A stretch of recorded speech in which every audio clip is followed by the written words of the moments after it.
Les manifestants se sont réunis devant le palais présidentiel pour dénoncer l'accord sur le plan de sauvetage signé entre leur gouvernement et les représentants de l'Union européenne, de la BCE et du FMI. Un véritable diktat selon ces Chypriotes, furieux que l'accord final ne soit pas passé entre les mains du Parlement.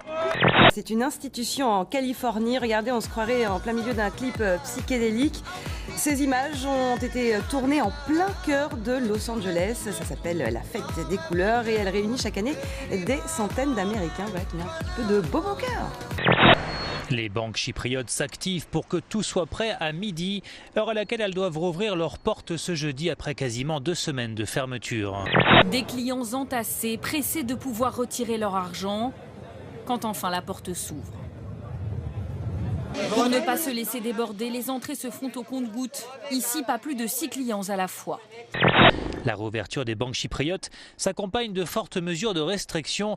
Les retraits par carte de crédit seront ainsi limités à 300 € par jour et par personne et les virements à l'étranger ne pourront dépasser les 5 000 € par mois. Face à eux, des employés de banque inquiets.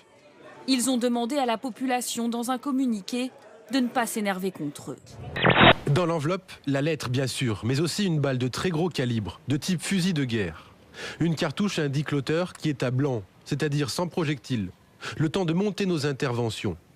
Et puis il y a les menaces de mort. On peut y lire « Vous êtes physiquement bien protégé, mais l'un des vôtres va disparaître ». En fait, le courrier vise le juge gentil, mais aussi les 2 autres magistrats instructeurs en charge de l'affaire Bettencourt.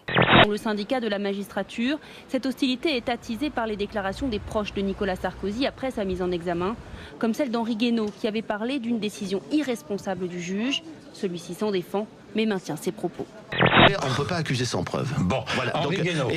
Les termes choisis, en prenant ces termes, le juge a pris la responsabilité de cette déflagration politique. Voilà, j'ai le droit dans une république et dans une démocratie de dire ce que j'en pense. J'ai un droit à l'indignation qui est imprescriptible, total, et dont personne ne me privera. Mais je veux dire encore une fois que on est en train, c'est grave ce qui se passe. C'est pas la première fois qu'il y a ce genre de menaces.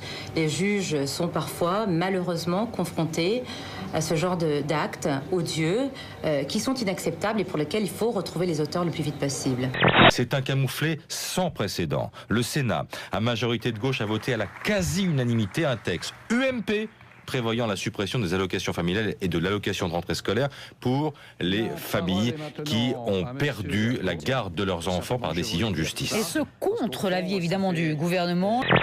C'est vrai que ça part dans tous les sens. Voilà, non, enfin je ne dirais pas ça, mais que les couacs de certains jettent malheureusement le doute sur l'action du gouvernement qui pourtant tient un cap. Il ne faut pas voir ça absolument pas comme une fronde, puisqu'il faut savoir que cette proposition de loi est issue d'une proposition de loi socialiste. Tout simplement, on a remis les choses peut-être là où elles devaient l'être.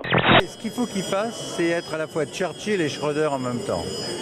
Schröder en acceptant d'être vraiment social-démocrate et en faisant les réformes de fond, et Churchill en ayant le courage de dire aux Français et à ses propres troupes qu'il faut un changement de cap.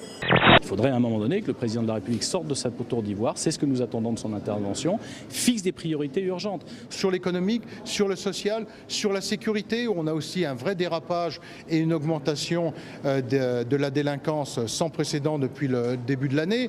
Donc sur tous ces sujets, le président de la République est attendu. Et si on peut regretter quelque chose de la part du président de la République, c'est peut-être de ne pas avoir dit toute la vérité tout de suite. C'est ce que j'aimerais qu'il dise aujourd'hui.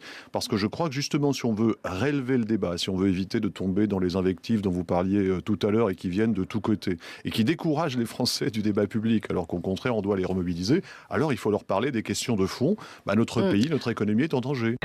Si c'est simplement de la pédagogie, je dirais, allez, un peu brutal, c'est un coup pour rien, quoi. Si c'est uniquement, voilà, vous inquiétez pas, demain ça ira mieux, bon, c'est pas ce qui suffit à rassurer les salariés. Il va falloir donner des signes concrets, je sais pas s'il est en mesure de les donner, sur le pouvoir d'achat, sur stratégie industrielle, montrer que des décisions vont être prises pour redresser la situation, et non pas de dire, on va attendre que ça aille mieux.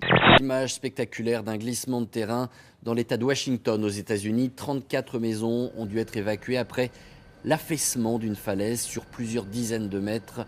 Les pluies diluviennes tombées sur le littoral américain seraient à l'origine de ce phénomène géologique.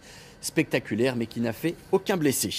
Hier, devant l'Assemblée nationale, l'acteur arrêté par 2 policiers en civil alors qu'il circulait à scooter 2 jours après s'être fait voler le sien. Il a eu droit à un contrôle d'alcoolémie et le contrôle était visiblement négatif puisqu'il a pu repartir au volant de son scooter. Sa déclaration fut laconique. 10 minutes et des mots bien choisis, pas de questions-réponses avec la presse et une phrase qui résume à elle seule le poids de sa défaite. Je serai la garante de la bonne tenue de la campagne électorale qui s'ouvre désormais. Une campagne qui se fera donc sans elle. Le Conseil exécutif a dit non à la réforme des statuts du MEDEF qui lui aurait peut-être permis de briguer un 3e mandat. Je vous remercie. 22